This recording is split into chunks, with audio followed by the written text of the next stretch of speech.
O.J.'s being held without bail. But first, Rob McMillan has the latest on the charges he's facing. Right, Gerard, the alleged armed robbery happened at Palace Station Thursday night. Then one suspect arrested yesterday. And this morning, a second suspect arrested from his hotel room at the Palms. That suspect is none other than O.J. Simpson. No, this isn't file video. O.J. Simpson is in trouble with the law again. Arrested this morning, handcuffed, and taken to CCDC. This after 2 days of relentless investigation. This morning, after a careful review of all that information, the Las Vegas Metropolitan Police Department decided to effect the arrest of O.J. Simpson. He's charged with armed robbery at a Palace Station hotel room Thursday night. Simpson says it was just a sting operation going to take back stolen sports memorabilia that he says belongs to him. But Metro says he and 4 others stormed into the hotel room, 2 of them with guns. We don't believe that anyone was roughed up, but there were firearms involved in the commission of the robbery. Pointed at the people. That's correct. O.J. is facing 4 felony charges, starting with 2 counts of robbery with a deadly weapon, 2 counts of assault with a deadly weapon, conspiracy to commit burglary, and burglary with a firearm. It was an eerie scene this afternoon with supporters and protesters watching O.J. Simpson once again on the move. Not in a white Bronco, but a burgundy SUV headed to CCDC. If convicted, he could be behind bars a long time. And Metro does not believe O.J. was using a gun in the robbery, but again, he can still be charged with robbery with a deadly weapon, and he is. Those are, needless to say, very serious charges. So he is in jail with no bail right now, and I think his arraignment's set for later this week. I find it amazing, even in that mugshot, the booking photo, he's got a grin on his face. We saw him last night at that wedding, and he was all smiles. Apparently, he doesn't seem to take these charges very serious. Well, he's had these kinds of things happen before. It's almost like he enjoys the notoriety in a way. I mean, he came out of the jail today, and he was smiling a little bit, and you could even see it in the booking photo there. However, there were a lot of people, hecklers, you know, saying things to him, and he almost looked like he was taking it in stride. Again, though, he's used to these kinds of situations, it seems. We'll see if his tune changes. Rob, thanks for that report. Meantime, here's a rundown of Simpson's possible prison time. For the 2 counts of robbery with a deadly weapon, Simpson could face 12 to 30 years for each count. On the 2 counts of assault with a deadly weapon, it is 1 to 6 years on each count. Conspiracy to commit burglary, which is a gross misdemeanor, is 1 year in the county jail. And burglary with a firearm will range between 2 and 15 years. As we told you earlier, O.J. Simpson is being held at the Clark County Detention Center. That's where News 3's Hetty Chang is live. And Hetty, Simpson isn't going anywhere anytime soon. That because he's being held without bail. That's right, Maria. A court date has been set for this Thursday, the 20th, and that's when O.J. is expected to enter a plea. And we're hearing from at least one legal expert. He is expected to plead not guilty. And at that time, he'll enter a plea of guilty or not guilty or no contest. Almost universally, the plea will be not guilty. At that time, he'll be entitled to have bail set, or at least a hearing on bail, and hopefully he can bail out. And I'm sure hopefully for him, he can bail out and be outside of custody until the trial's settled.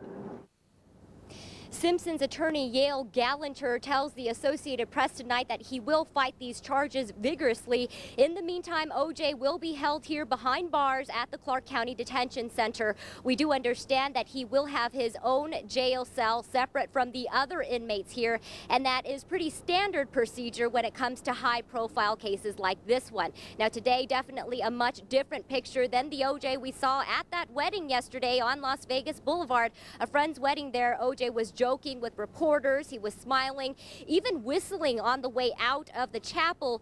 And when asked about the alleged incident at the Palace Station Thursday night, O.J. simply pleaded the Fifth. What talk to you about what? I don't know nothing. It's done. I didn't do nothing. I didn't know nothing. How long are you going to stay in I'm here till next week, so I'm having a good time too. Now, the attorney you just heard from earlier in the story says the fact that OJ is talking openly with the media and telling them that he is denying any wrongdoing, that's not going to harm him, but it will be a different story if OJ is telling that same story to investigators that could possibly be damaging in a future trial. But again, OJ here at the detention center where he arrived shortly after 5 this evening and where he is being held without bail tonight. Reporting live, I'm Hetty Chang, News 3. Maria, back to you. Thank you, Hetty, for that live report. The other person arrested in this case is Walter Alexander. He's described as one of OJ's golfing buddies. He was taken into custody late yesterday for his involvement in the alleged armed robbery. He was released on $78,000 bail this morning.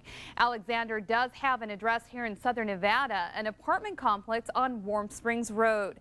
Now, his charges, like OJ's, include conspiracy to commit robbery, robbery with a deadly weapon, assault with a deadly weapon, and burglary with a deadly weapon.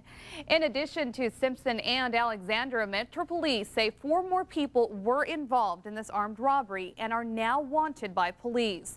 Their names are Clarence Stewart, Tom Scotto, Mike McClinton, as well as an unidentified white male. We're hearing more than one of these suspects is local, so if you have any information on their whereabouts, you're asked to call Metro Police. The sports memorabilia collector who called in the crime says he now wants the case dropped. Alfred Beardsley told reporters he has health problems and is not interested in pursuing the case. He also said he only called police because the items were valuable, and if he had not reported them stolen, he would be held accountable. While he says he called Simpson to apologize, Beardsley has not formally withdrawn his complaint. OJ's controversial book, If I Did It, is now on sale. OJ himself is booked on yet another violent list of charges, and now Ron Goldman's sister Kim is talking. Kim Goldman says she'll follow the new case against Simpson, but this time she says she hopes he gets what he deserves. With this case, I hope that he is prosecuted to the full extent of the law, and that there's no opportunity for him to skirt justice, and I hope that he's not given any more free passes than anybody else accused of a crime like this would be given. He writes a book about how he killed his wife and my brother, and then makes a joke out of it and says it's fiction. I mean, this is not someone who is dealing with the full set of scruples like the rest of us deal with. So I can't get into the mind of a sociopath and a narcissist and a murderer for that sake. I can't make any logical sense out of it. We have the O.J. Simpson controversy covered right now on KVBC.com, including how the former football star was feeling hours before his arrest. Hetty Chang, who we just heard from, reports on how Simpson became the center of attention at a little white wedding on Las Vegas Boulevard. We also cover O.J. Simpson's controversial history, including Simpson's answer to the question, how did it feel to kill your ex-wife? Plus, how locals are responding to OJ's new book, If I Did It. And you can check out these stories and much more right now on KVBC. Today, dozens of local families welcome back